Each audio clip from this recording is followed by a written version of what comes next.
Consideraciones del método analítico frente a la relación sujeto-organización, presentado por Paula Henao. Hoy en día los intereses de las organizaciones y empresas en su mayoría van dirigidos a objetivos económicos, productivos y de eficacia. Lo anterior ha conllevado a cambiar visiblemente el mundo laboral. Cada día las empresas necesitan ser más competitivas, tener mejor nivel económico y mayor reconocimiento social. En pocas palabras, necesitan estar a la vanguardia de lo que exige el mundo globalizado. No cabe duda que todos estos cambios y transformaciones en las empresas ha traído consigo una gran repercusión en la relación hombre-trabajo.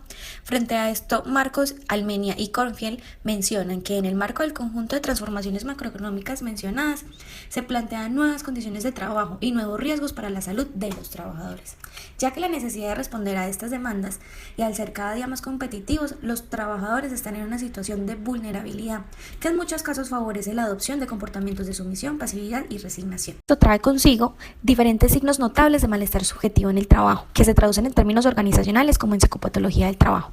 Aparece entonces en escena el ausentismo, el estrés laboral, la depresión, la falta de motivación y problemas de liderazgo. Fenómenos que dan pie a la falta de productividad y eficacia en los empleados y que por ende generan pérdidas considerables en los intereses principales de las organizaciones.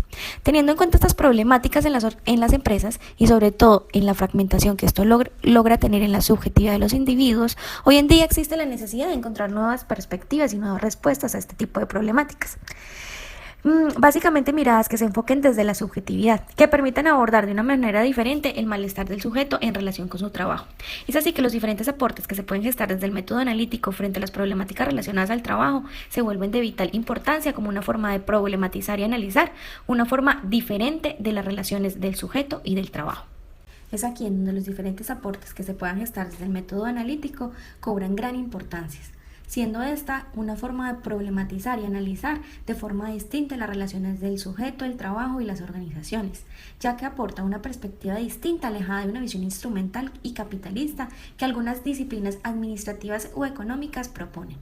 Lo anterior se debe a que el psicoanálisis se configura como un método científico que se interesa por investigar el trasfondo de los procesos y estructuras anímicas en los sujetos.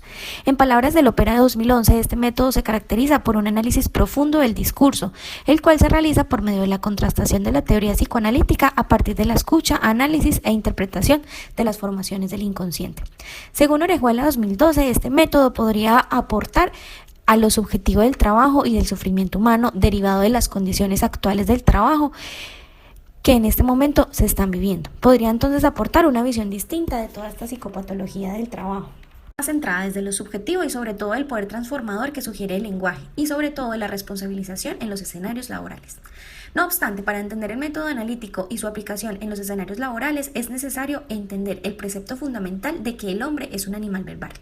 Esto según Lopera 2016, queriendo decir con esto que el sujeto humano es el único de la especie animal con la capacidad de crear, mantener y compartir un sistema de símbolos complejos, el cual le sirve no solo como medio de expresión y argumentación de sus estados anímicos, sino que también le sirve para moldear las relaciones sociales y a su vez reafirmar y construir identidades propias de cada individuo.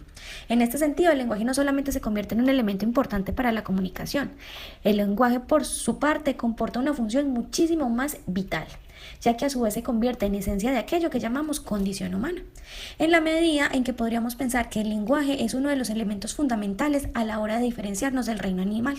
No obstante, es importante mencionar que no es el único factor que nos diferencia, ya que también es muy importante la capacidad que tiene el ser humano de discernir o de elegir frente a las diferentes situaciones que se le presentan en la vida y en el contexto. No obstante, esto es posible en la medida en que el sujeto pueda adquirir este sistema de símbolos que llamamos lenguaje, ya que este mismo le permite adquirir la destreza de analizar, comprender y criticar analíticamente los pros y contras de las situaciones que se le interpongan, para que de esta forma pueda tener la capacidad de elegir qué camino o cómo desea actuar frente a X o Y situación.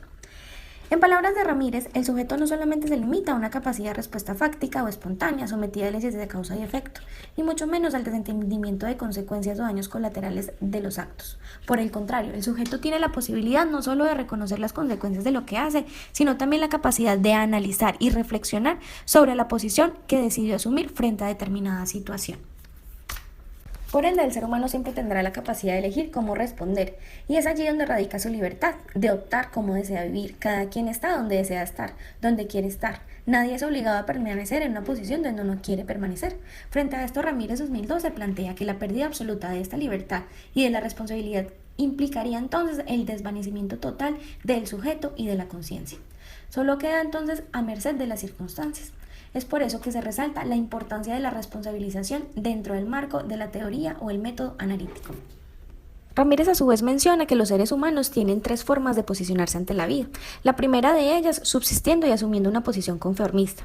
La segunda, tomando una posición hedonista, dedicándose solamente al goce y al disfruto de la existencia carnal y espiritual. Y por último, una posición de proyección, asumiendo una responsabilidad de su diario vivir, direccionando su deseo al cumplimiento de objetivos y proyectos personales que den sentido de la existencia. En este sentido, lo que se busca desde el método analítico es que las personas asuman su deseo, su destino y acepten ser responsables de lo que ocurre y que dejen de culpar o de responsabilizar a las circunstancias, a los jefes, al ambiente.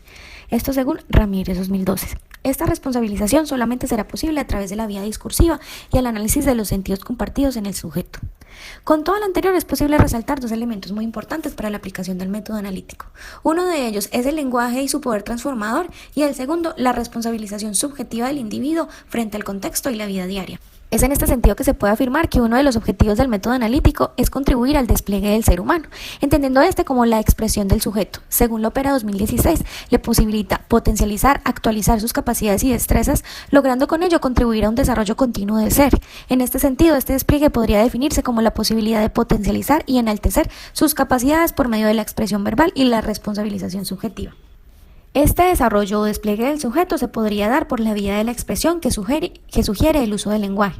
Por medio de la verbalización, la escucha e interpretación del discurso le permite asumir una posición crítica frente a las situaciones y el contexto, otorgándole así la posibilidad de responsabilizarse de las mismas. Según Lopera 2016, de esta forma, el ser humano puede potenciar su dimensión emancipadora, su capacidad crítica y mirada atenta frente a la vida. Según Manrique et al., lo que se busca es privilegiar al sujeto, proponiendo un análisis en que las personas sean reconocidas como sujetos con voluntad propia, entendiendo y aceptando así su singularidad y por ende responsabilidad frente a las situaciones en las cuales se ven expuestos e involucrados en la labor diaria. Según Lopera 2016, todo esto será posible estableciendo la importancia de 4 elementos fundamentales en la utilización del método analítico. En primer lugar, la escucha como una actitud de apertura al discurso del otro, dejando de lado prejuicios e ideas sobrevaloradas. La segunda, la verbalización como un medio para la simbolización y expresión de ideas.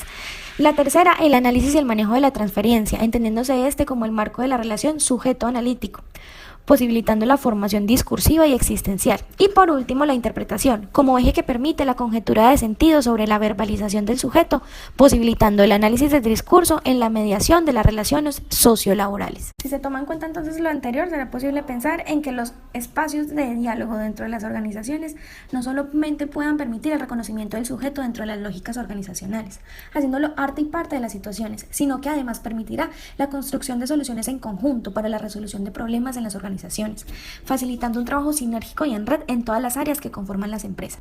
Es por ello que si se quiere cumplir con objetivos de eficacia y productividad, es necesario que los líderes y jefes de los procesos incluyan dentro de los modelos de liderazgo y de gestión propuestas que incorporen mecanismos de diálogo y comunicación en los empleados.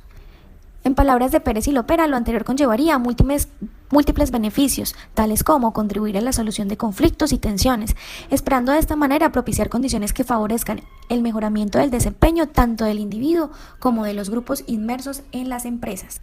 Las organizaciones deben convertirse entonces en espacios propicios para la construcción del sujeto, espacios que permitan precisamente el despliegue del ser, que privilegien la expresión, verbalización, escucha e interpretación de opiniones, ideas y pensamientos de los trabajadores, esto con el fin de desplegar y potencializar la condición humana y empoderar o responsabilizar al individuo de su trabajo y de las lógicas que se gestan en la empresa y en su labor diaria.